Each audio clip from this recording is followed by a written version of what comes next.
साथियों नमस्कार। साथियों, आपको मेरा वीडियो देखने के लिए बहुत बहुत धन्यवाद। साथियों, आज हम आपके लिए लेकर आ रहे हैं संज्ञा। तो साथियों, संज्ञा जो टॉपिक है वो क्लास 8th का है। क्लास 8th हिंदी व्याकरण पाठ 1 और जिसका नाम है संज्ञा। तो साथियों, चैप्टर को स्टार्ट करने से पहले थोड़ा निवेदन करना चाहूँगा कि चैनल को एक बार जिन्होंने सब्सक्राइब नहीं किया है वो मेरे चैनल को सब्सक्राइब कर दें, और जिन्होंने चैनल को सब्सक्राइब कर दिया है उनके लिए बहुत बहुत धन्यवाद। तो साथियों, स्टार्ट करते हैं आज का टॉपिक संज्ञा।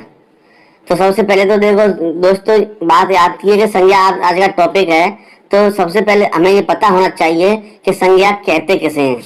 जब तक हमें संज्ञा की परिभाषा पता नहीं होगी, जब तक हम संज्ञा के विषय में आगे कुछ भी कहना संभव नहीं हो पाता है। तो कोई सा भी टॉपिक हो दोस्तों, संज्ञा हो, सर्वनाम हो, साइंस का टॉपिक हो, मैथ का टॉपिक हो, इंग्लिश का टॉपिक हो, सबसे पहले जिस टॉपिक को पर हम प्रकाश डाल रहे हैं, जिस टॉपिक का हम अध्ययन कर रहे हैं, सबसे पहले उस टॉपिक की हमें डेफिनेशन आनी चाहिए, पता होना चाहिए कि ये जिसको हम पढ़ने के लिए जा रहे हैं ये चीज है क्या। तो आज का टॉपिक है संज्ञा। तो हमें ये पता होना चाहिए कि संज्ञा किसे कहते हैं, संज्ञा क्या चीज है। तभी बाकी का जो भी, अगर हम उसके बारे में जो भी चीज अध्ययन करेंगे तो हमें जब भी समझ में आएगी जब हम संज्ञा का मतलब समझ जाएंगे। तो दोस्तों देखते हैं कि संज्ञा किसी व्यक्ति, वस्तु, स्थान, जानवर, भाव या गुण आदि के नाम को संज्ञा कहते हैं। समझ आ गई होगी आपकी बात कि कोई भी व्यक्ति है, वस्तु है, स्थान, जानवर, भाव या गुण आदि के नाम को संज्ञा कहते हैं। जैसे जैसे राम आदमी का नाम हो गया, व्यक्ति का नाम, पुस्तक ये वस्तु का नाम हो गया, भरतपुर ये जगह का या स्थान का नाम हो गया, सर्दी गर्मी ये गुण और भाव हो गए। तो अब आप ये भी स्पष्ट हो चुका है कि संज्ञा किसे कहते हैं और उसके उदाहरण या एग्जाम्पल क्या हैं। तो अब बात आती है कि संज्ञा के भेद, यानी संज्ञा के प्रकार, कि संज्ञा कितने प्रकार की होती है या संज्ञा के कितने भेद होते हैं या संज्ञा कौन कौन सी होती हैं। तो साथियों, संज्ञा के निम्नलिखित 5 भेद होते हैं, या ये कह सकते हैं कि संज्ञा 5 प्रकार की होती है। तो अब वो 5 प्रकार कौन कौन से हैं अब वो देखिए। अब नंबर 1 व्यक्तिवाचक संज्ञा, नंबर 2 जातिवाचक संज्ञा, नंबर 3 भाववाचक संज्ञा, नंबर 4 समुदायवाचक या समूहवाचक संज्ञा, और नंबर 5 द्रव्यवाचक संज्ञा। तो दोस्तों ये हो चुका कि संज्ञा किसे कहते हैं, उदाहरण भी क्लियर हो गए, और संज्ञा के 5 भेद होते हैं और 5 भेदों के नाम आपके सामने आ चुके हैं। तो इतना आपको याद हो जाना चाहिए। अब आगे चलते हैं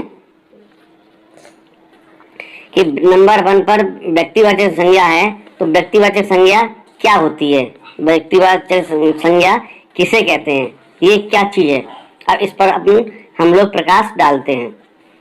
तो जिस संज्ञा से किसी एक ही व्यक्ति, समझना बात को, जिस संज्ञा से किसी एक ही व्यक्ति, वस्तु या स्थान विशेष का बोध हो उसे व्यक्तिवाचक संज्ञा कहते हैं। जैसे अब उदाहरण के लिए देखिए, मैंने यहाँ पर थोड़ा सा इसको उदाहरण के लिए समझाने के लिए आप थोड़ा सा इसमें मैंने विस्तृत कर दिया है, थोड़ा सा डिटेल में कर दिया है। अब जैसे ना व्यक्तियों के नाम, ठीक है ना। अब व्यक्तियों के नाम में राम, मोहन, सीता, कालू आदि। तो कोई भी व्यक्ति है, उसका कोई भी नाम है, उसका हम इसमें उदाहरण दे सकते हैं। अब जैसे दिशा के नाम, तो दिशा जो भी है, पूर्व है, पश्चिम है, उत्तर है, दक्षिण है, तो वो इसमें आ जाती है। इसी प्रकार से देशों के नाम, कोई भी सा भी देश है उसका नाम, भारत है, चीन है, जापान है, अमेरिका है, तो वो सब इसमें व्यक्तिवाचक संज्ञा में आ जाएंगे। राष्ट्रीय जातियां जैसे भारतीय, चीनी, जापानी, तो कोई सी भी राष्ट्रीय जातियां हैं तो वो सब इसमें आ जाती हैं। नदियों के नाम गंगा, यमुना, कावेरी, घाघरा। समुद्रों के नाम अरब सागर, प्रशांत महासागर। पर्वतों के नाम अरावली पर्वत, हिमालय, विंध्याचल। नगरों के नाम जयपुर, अजमेर, पटना, दिल्ली, कोटा।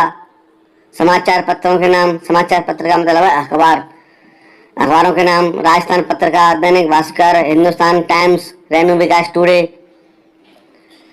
रेणु प्रकाश टुडे धौलपुर से प्रकाशित होता है।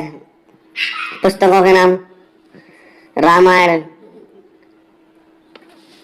मेघदूत, रजतरंगिणी।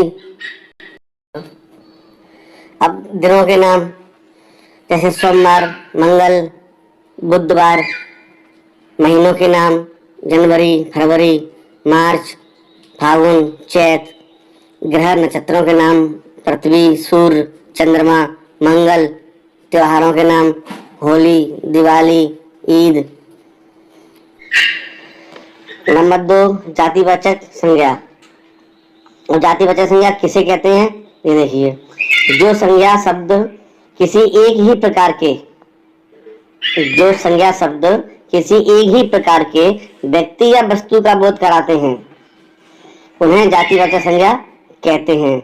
जैसे मनुष्य, पहाड़, नदी, भाई, बहन, मामा, चाचा, बेटा, बेटी, माता, पिता, मंत्री, पंडित, जुलाहा, बाबू, प्रोफेसर, शिक्षक, कवि, लेखक, पुस्तक, घोड़ा, चाय, कौवा, तोता, मोर, कुर्सी, मेज, आम, शीशम, तूफान, बिजली, वर्षा, भूकंप, फूल आदि।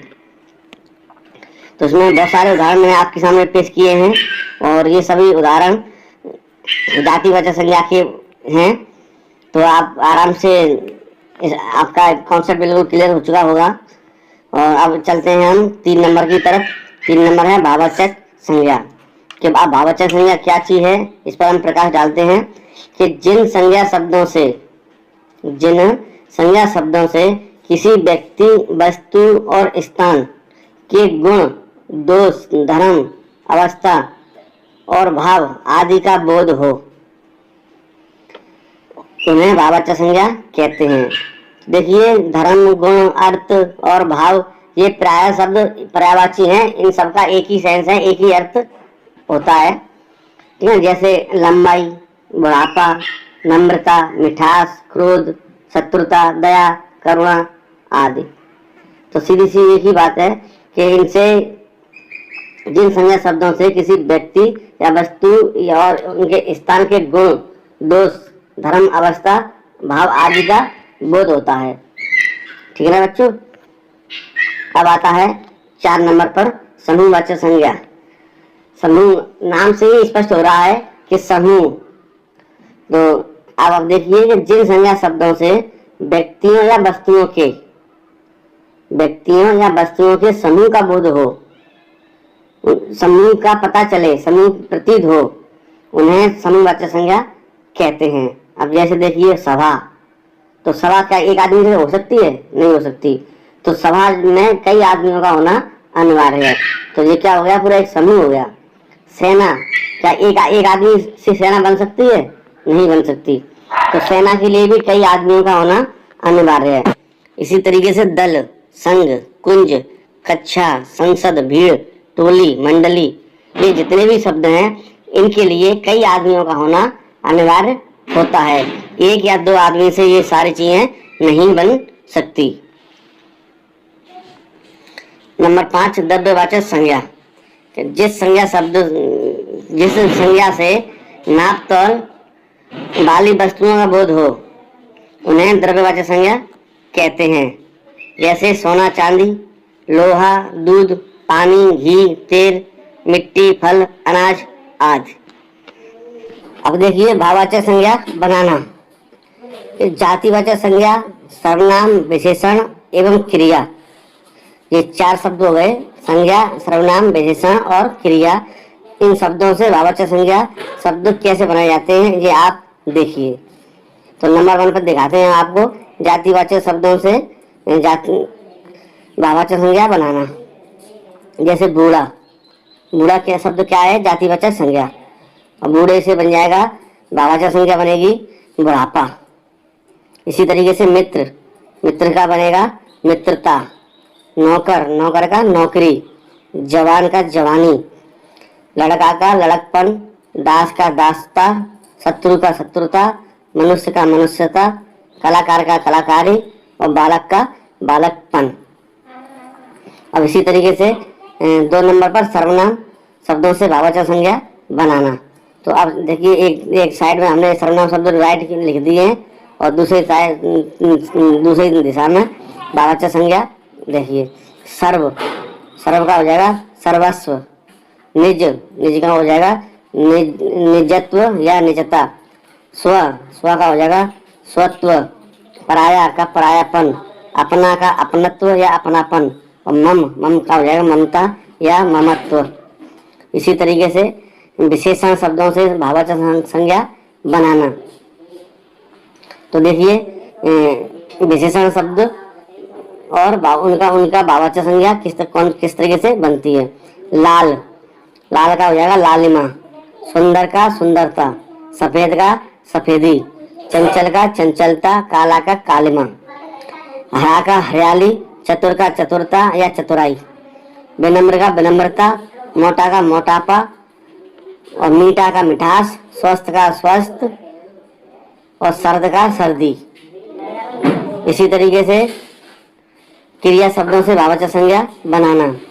अब क्रिया शब्द कौन कौन से हैं? थकना, थकना का हो जाएगा थकावट। और मारना, मारना का हो जाएगा मार। जीतना का जीत। चुनना का हो जाएगा चुनाव। सजाना का सजावट। हंसना का हंसी। भूलना का भूल। दौड़ना का दौड़। खेलना का खेल और उड़ना का उड़ान। अब इसी तरीके से आप देखिए संज्ञाओं का प्रयोग करना कि संज्ञाओं का प्रयोग किस प्रकार से किया जाता है। तो देखिए वाक्यों में प्रयुक्त संज्ञा कभी कभी व्यक्तिवाचक होते हुए भी जातिवाचक के रूप में प्रयुक्त होती है और कभी कभी जातिवाचक संज्ञा व्यक्तिवाचक संज्ञा के रूप में प्रयुक्त होती है। अब ये कैसे होती है ये देखिए कि व्यक्तिवाचक संज्ञा जातिवाचक संज्ञा के रूप में आप तो पूरे विभीषण निकले। आप तो पूरे विभीषण निकले। यहाँ विभीषण शब्द व्यक्तिवाचक होते हुए भी जातिवाचक संज्ञा के रूप में प्रयुक्त हुआ है। इसी प्रकार आप कलयुग के भीम हो। आप कलयुग के भीम हो। अब जातिवाचक संज्ञा व्यक्तिवाचक के रूप में पंडित जी को कौन नहीं जानता। यहाँ पंडित शब्द जातिवाचक होते हुए भी व्यक्तिवाचक के रूप में प्रयुक्त हुआ है।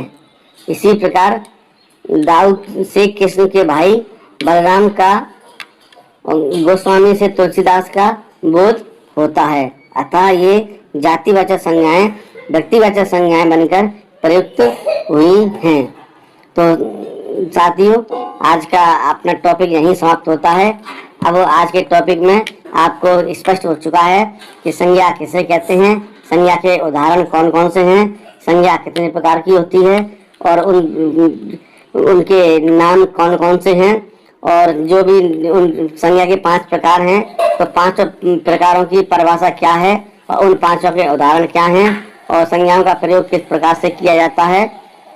ये सारी चीज़ें आप स्पष्ट जान चुके होंगे और एक बार आप इनको रिपीट करना, समझना और कहीं किसी भी तरीके की अगर आपको प्रॉब्लम आती है तो आप मेरे से कॉल करके या मैसेज के माध्यम से अपनी जो भी आपकी क्वेरी है उसको आप सॉल्व कर सकते हैं। कल हम फिर आते हैं आपके सामने नया वीडियो लेकर। जब तक के लिए आज्ञा दीजिए। नमस्कार।